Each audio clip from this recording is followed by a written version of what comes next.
I am very afraid that the president who did the best job of organizing young people needs somehow to tap into the generation that made him president.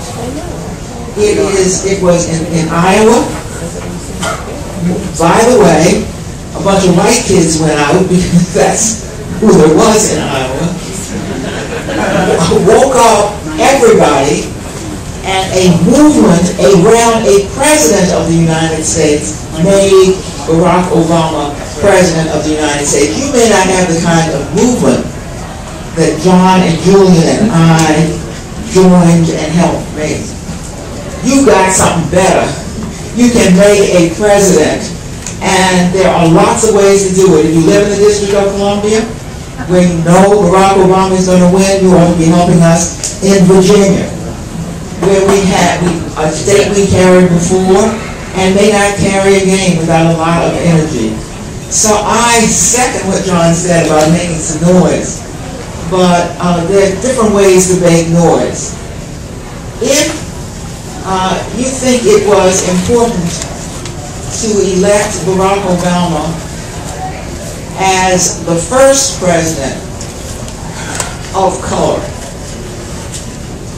imagine what it will mean to our community if we guarantee that Barack Obama has a second term as the first black president of the United States. Please do it for us. Do it for our country. It's probably useful now to go and take maybe 3 or 4 comments, if that's okay? That would be good. Good, all right. So, yeah, go ahead. I wanted to ask about what your views were of the federal government in the 60s, adversary or ally, and particularly to our congressional representatives who are in Congress now, and the challenges it is to craft legislation, pass legislation, and particularly in this given environment where we can't seem to pass anything. Have your views changed on, say, the Kennedy Justice Department, or what were your views? What did you think of them then, or was it a mixed bag, adversary and ally? If you could talk a little bit to that subject. Thank you. Maybe 2 more questions, and then we'll...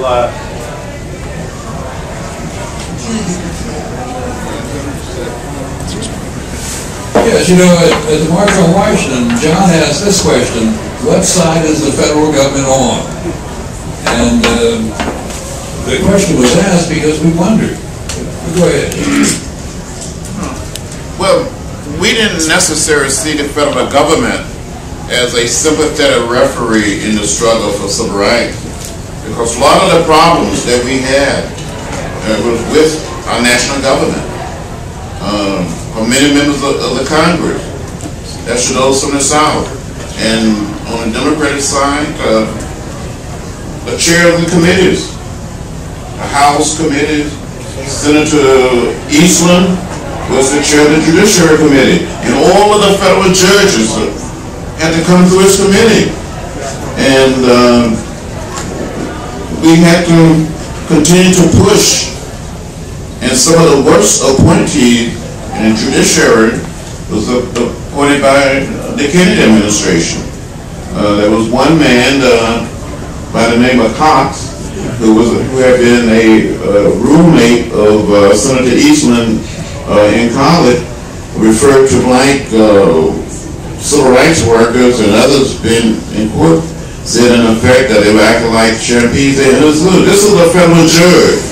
And the NAACP stood for niggers, apes, alligators, coons, and possums. That's who Democrats appointed to the benches. Some of the best judges that we had during the late 50s and early 60s in the South was appointed by Eisenhower. People like George Turtle, Franklin Johnson. But that's because senators had everything to say about who's going to be a federal judge. And that's this perverse notion of this revered president. And by the way, we all revered Bobby Kennedy now and John Kennedy now. But when I went to Mississippi and saw that people had John Kennedy's picture up beside Jesus' picture, I just couldn't understand it. because you have to understand the way in which the South was what for us was what the South is now for Republicans. So every Democratic president had to find a way to hold the South and hold his northern base too. And the Southerners were the ones who had been there the longest. John said they controlled the committees. They were the racists, unabashedly so. They ran this city. And kept us from getting home rule until 1974. No, the racists don't run this city. The Republicans are the problem today. This was out and out racism in running the city, and we got home rule in 1974, literally a year after the 1965 Act succeeded in getting rid of Macmillan, who was the racist head of the district committee. Maybe we should go, but maybe we should go around quickly because we've already. Who has the microphone? Where's the microphone?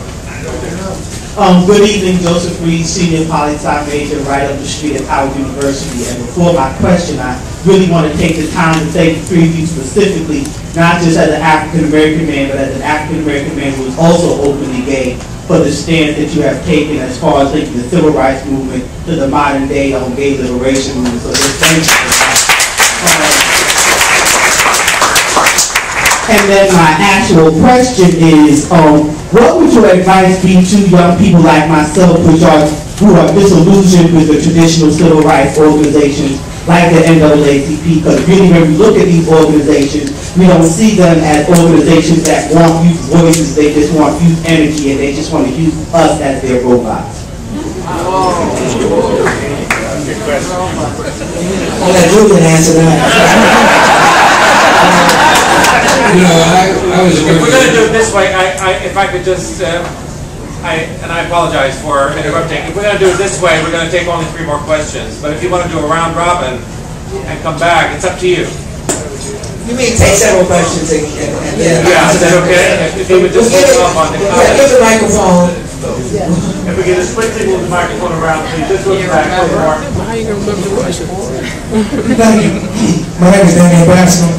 I'm an activist. I like to call myself a 21st century activist. And I just want to thank you all for the energy, the endurance, the power, that self-determination that y'all took upon yourselves at that age to set this platform for us here in the 21st century. I got 2 quick things I want to ask.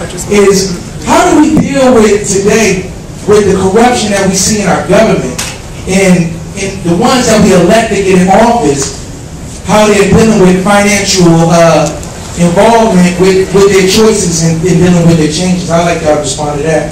And then, here in the 21st century, being elders, and I thank you all for being elders, our elders, and I would like to say, we'll ask you all, what would you focus on the criticalest thing that we need to focus our energy on and changing here in the 21st century? We can send it to the lady right behind you real quick, and then we'll move forward, please. Go ahead, go ahead. First of all, I just want to say thank you. You are definitely an inspiration. I'm here with my sister, Arlene Budd, and my sister, Jerry Hughes. And we are transgender women from DC, and for the last 15 years, we have been really fighting to have access to civil rights, and most of the times we get cut out fighting for human rights.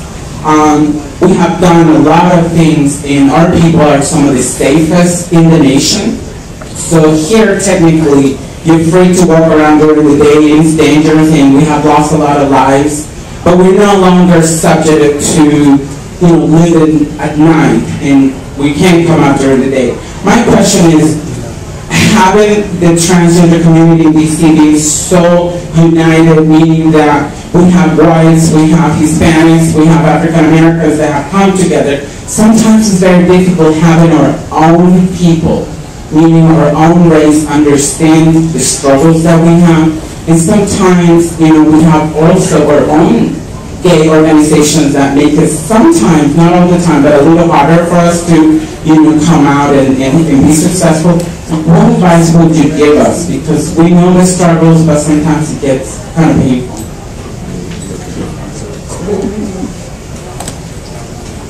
One more, and then I was trying to answer NAACP, corruption, transgender. Behind. Well, oh, wait a minute, behind us, we haven't had anyone behind us. We'll come back to the end, maybe back there, if you don't mind. Go ahead. I have just a quick question for all three of you, and that is, I'm very worried because the Supreme Court has taken another case on affirmative action, and I think that's going to be a trigger for the right wing and for the Republicans to really unleash a wave of bigotry, the way that some of the people here have already mentioned. And I'm wondering if any of you could speak to what you would recommend that all of us try to do to counteract the kinds of ugly accusations that are going to be made when this affirmative action case is argued before the Supreme Court. Because I think the Republicans will try to make it a very big campaign issue. ACP, this is our most preeminent civil rights organization still. I hope young people are not estranged from the NAACP. I hope so too. I joined the NAACP when I was a student at Morehouse College. I became active in it after the Student Nonviolent Coordinating Committee had collapsed and disappeared. The NAACP was the last man standing. It had weathered the storm. It had survived scandal, survived hard times. It was still there. It was there all over the United States. It was founded in 1909, and there's some reason it's still here today. And that reason is because in every town and city of any size around the United States, there's a group of people who labored hard, worked as hard as they can. We don't know their names, we never see them on TV, to make this organization what it is, and it is the organization of choice for most black people who face discrimination. The first thing they do is they don't call Michael Jackson, they don't call Michael Jordan, they call the NAACP because they know the name. And 9 times out of 10, or maybe 8 times out of 10, the NAACP responds. It's far, far from a perfect organization. I don't know if one that is. But I hope, like Eleanor, that young people aren't alienated by it. We have the largest component of young people of any civil rights organization in the country, in the NAACP. And the virtue of the NAACP is that it is democratic. That's a small d. Anybody who is a member can run for office, and if you work hard and campaign hard and get other people to join, you get elected to office, and then you can run the NAACP. So don't just talk about it, be about it. Take it over. Take it over. To say something the transgender person raised, essentially that's the problem of discrimination within our own community against gay people of various kinds. What's really upsetting to me is to watch this debate over same-sex marriage in Maryland and to see it become, for many people, a religious question. I don't want to question anybody's religiosity. I'm not a very religious person myself, but I don't want to question what somebody else believes. Everybody's free to believe what they are. But you know, we ought to take a lesson from Rick Santorum, because what's he teaching us is that we ought not let other people's religiosity become our public policy. Why do we let people who are anti-gay do that if we don't want Rick Santorum to do it? It's the same thing. It's ugly and it's demeaning to the human personality. We ought to do better than that. You know, I just saw a survey, not just, but a while saw a survey, that among all Americans, black Americans are the most homophobic. The most homophobic. It's shameful, it's disgraceful. And to think, you know, you can't pray the gay away, friend. If you think you can, you got another thing coming. I've taken a very simple and forthright position that I fought too long and too hard against discrimination based on race and color, not to be against discrimination based on sexual orientation. And during another period in our history, people used to ask Dr. King, what do you think about races getting married, interracial marriage or something? And Dr. King's answer has been very simple. Racists don't fall in love and get married. Individuals fall in love and get married. If 2 men, 2 women want to get married, fall in love and get married, it's their business. It's not the business of the state or the federal government. Okay? We expect African Americans to set the example, since we taught the country about tolerance, it is shameful and frankly quite embarrassing if intolerance arises in our own community.